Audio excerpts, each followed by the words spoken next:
Okay, let us start. Good morning to everyone. I hope everybody had good sleep last night.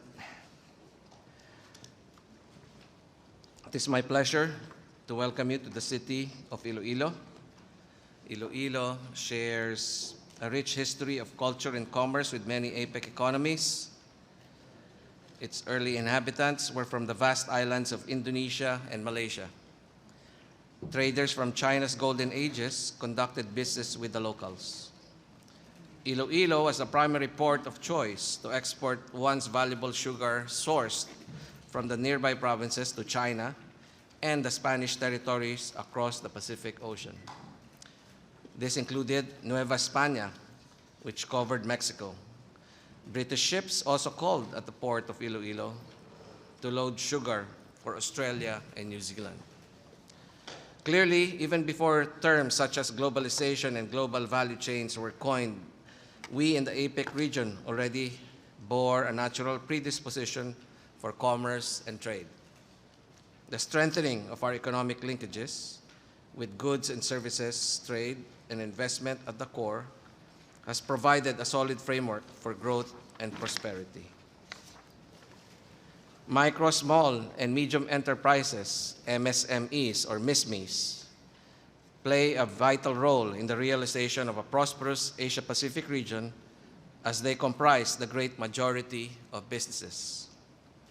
Thus, it is very important that our approach embraces the interest of small business, particularly micro and small enterprises.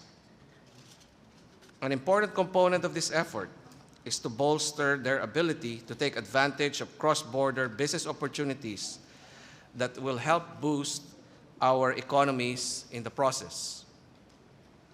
But without MISMEs in the global market, growth cannot be inclusive.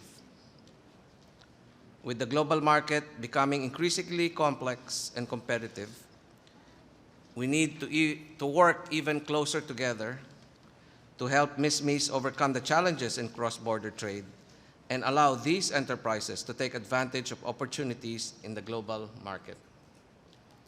In addition to MISME-friendly policies, MISMEs' capability to meet market requirements are all the more important in increasing their share to enter the global markets.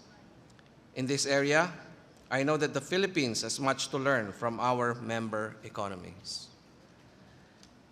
Under my leadership at the Department of Trade and Industry, we have tried raising the competitiveness of our MISMEs through massive distribution of shared service facilities in the most remote areas of our country.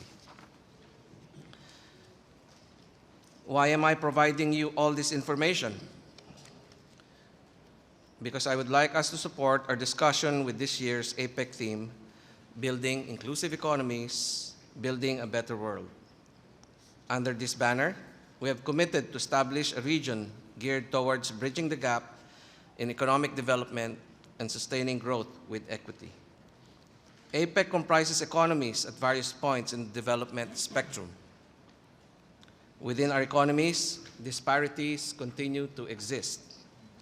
We need to ensure that our work in APEC will benefit all. I am pleased with the alignment across different APEC fora and the convergence towards initiatives that will benefit MISMEs, particularly in helping them go global.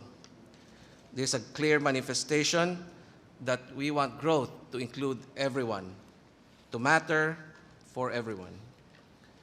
Today's meeting is anchored on the theme of mainstreaming micro, small, and medium enterprises in the global economy.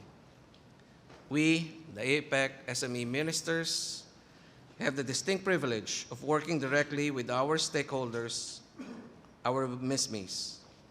I am certain that in our respective economies, we listen to the concerns and ideas of our MISMEs. We conduct consultations to understand the issues they face and thereby develop the programs to support our stakeholders.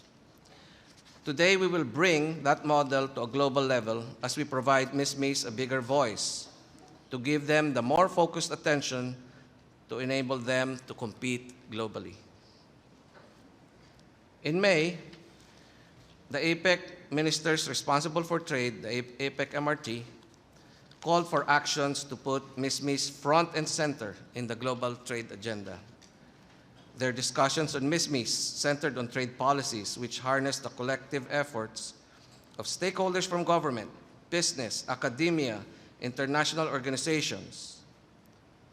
Priority actions on trade facilitation, e-commerce, financing, and institutional support are contained in the Boracay Action Agenda to globalize MISMIS, which was endorsed by the MRT for adoption by APEC leaders.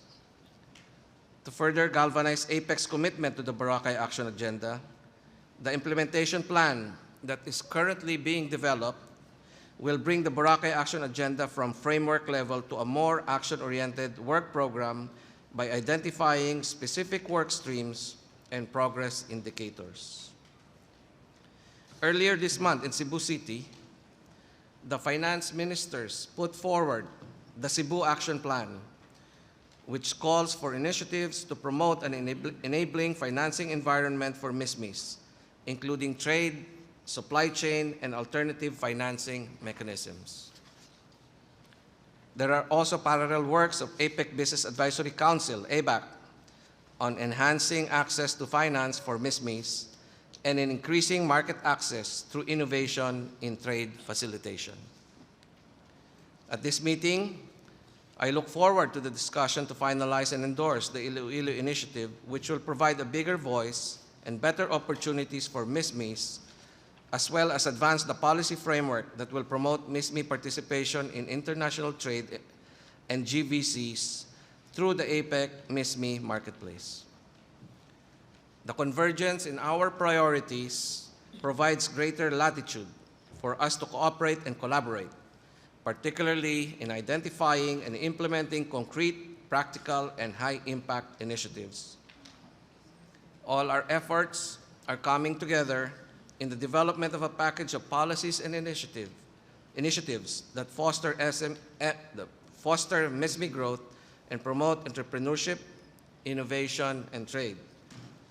Colleagues, I thank you for all coming to this meeting in Iloilo City. With your participation, I trust that we will have meaningful progress in our meeting today. At this point, may we request that the media be ushered outside the hall. Thank you. We'll pause for a minute.